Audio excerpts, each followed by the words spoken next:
Okay. We've talked about the first and most important way to treat insulin resistance, diabetes, prevent and treat diabetes. Let's talk about nutrients that reduce insulin resistance, because that's the basic problem. Chromium and vanadium. Most of us have heard of at least chromium. 200 minimum, probably closer to 500 would be better. Typically there's 100 to 200 in your multivitamin that you're taking. Add an extra 250, that's what you need. You can have more than 500. Vanadium, biotin, 5 to 10 milligrams, that's a good hefty dose. All of these reduce insulin resistance. Alpha-lipoic acid. Every diabetic should be on alpha-lipoic acid and magnesium. We're going to get to magnesium. EPA-DHA is not sufficient? EPA-DHA? It's not a substitute for the alpha-lipoic? I would not use it as a substitute, no. No, alpha-lipoic is just a great, that's your antioxidant. That is one of your best antioxidants. Glutathione is probably the best antioxidant in the body. But alpha-lipoic acid can penetrate the fat molecules and the water. There is no other antioxidant that can penetrate both tissues. Vitamin E, fat soluble. Vitamin C, water soluble. They're all fat soluble or water soluble except alpha-lipoic acid. And it can go in both as an antioxidant. Carbohydrate craving. I have had little success, but a little success with Gymnema and L-glutamine. The literature says it works fairly well, but I haven't seen it work really well, but it's worth a try. I have found that linoleic acid, the omega-6. Now, the prevailing philosophy out there, including in alternative medicine, is that we take in too many omega-6s and not enough fish oils, right? So we need to be taking in fish oils. What we're discovering in our patients is there's not enough omega-6s out there. We need to be on the omega-6. And the omega-6, linoleic acid, borage oil, and even primrose oil are the two major ones, really do make a difference with these cravings. That's worked for me better than anything else. Vitamin E, high doses. Doctor, what fish oil do you recommend? Well, I really don't recommend fish oils because I actually prefer the parent compound, which you find in the flaxseed oil. You have both the parent, and the body has to convert the parent compound into the downstream metabolites. And through the years, everyone says, well, that delta-6 saturase, that enzyme is the weak link, and it is. But we're just not seeing anybody that's not converting the parent compound into the lower compounds. And the parent compound is needed in the cell membranes. All of our cell membranes need the parent, but they don't need EPA or DHA. They don't need GLA, which is the metabolite, the breakdown product of the omega-6 oil, the linoleic acid. So we used to do a lot of EPA GLA in this office, and we've kind of shifted to a flax oil, which is both omega-3 and omega-6. And if you need more omega-6s, then add the borage oil. Yes? Yeah, they say with flax oil you've got to be real careful that it doesn't spoil. Do you follow the recommendations of expiration on the bottle or no? If it's rancid, it's converted into the free radical state. As long as it's not rancid, it's still good. You just have to smell it. It really smells bad. Oh, rancid oil, taste, smell? Yeah, if it doesn't taste good. That's why the industry went to trans fatty acids. Is they took the good oil and they hydrogenated it, ran a hydrogen molecule through it, hydrogenated it, so now we have a fake oil, and they put that on the market. It doesn't spoil, doesn't go rancid. What about flaxseed? So yeah, you have to watch that. What causes the oils to go into the free radical state? Heat and light.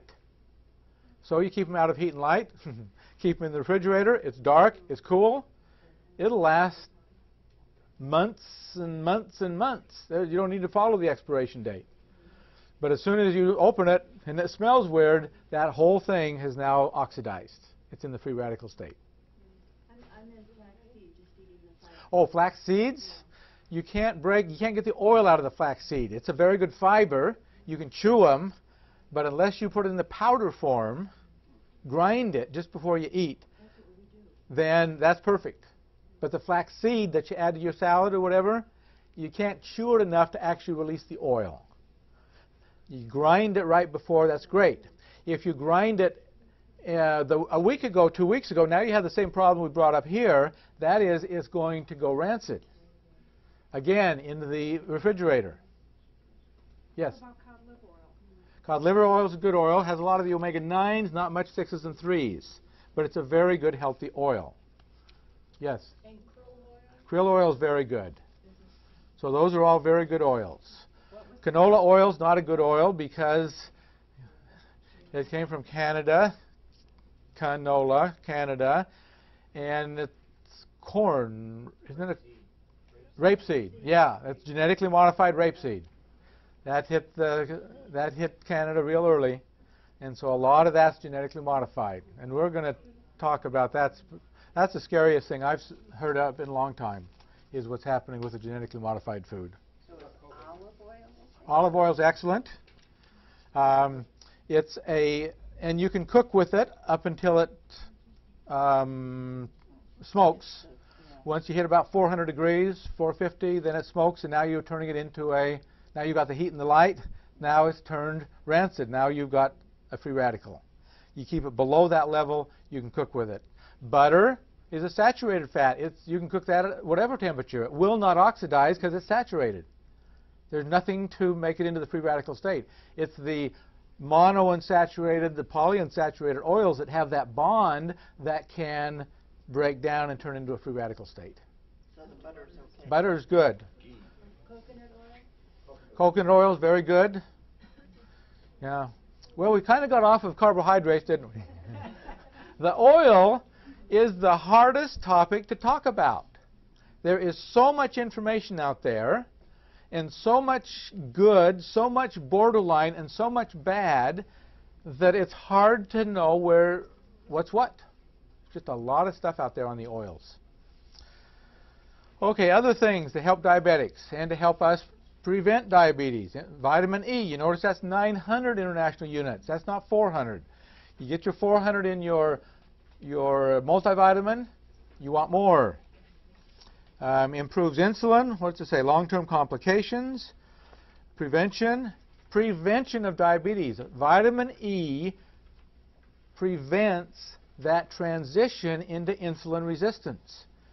If you've already started into that insulin resistance category, bump up your vitamin E. You can take 1,200, 1,600 international units. That's not going to hurt you. I was on television and they said it was a German study. Yeah, there's a lot of studies out there. Let me tell you how I look at studies. There's been some wonderful wisdom that has worked for years. Now, all of a sudden, out of the clear blue, there's a study that counteracts this whole wisdom that might have been there for 1,000 years. I mean, that's what standard medicine is. We have a 100-year history of standard medicine, less than 100 years, that is counteracting the wisdom of the ages, and we think we have come into a new light, right? And what's our health done in the last 100 years? And where was a lot of that influence coming from? Don't you have So, to be careful that you're not taking the synthetic vitamin E? And a lot of those studies are conducted with that, right? yeah, and you have to do the mixed tocopherol, you know, the mixed vitamin E. And so what did the Mayo Clinic do the one 3 years ago? Remember that one that was so damaging? They choose 1 out of the 9 tocopherols, and they give high doses. They unbalance the system. And what happens when you unbalance a system with good things? It's not good for you. What if you imbalance your system with too much water? Talk to the tsunami people about too much water.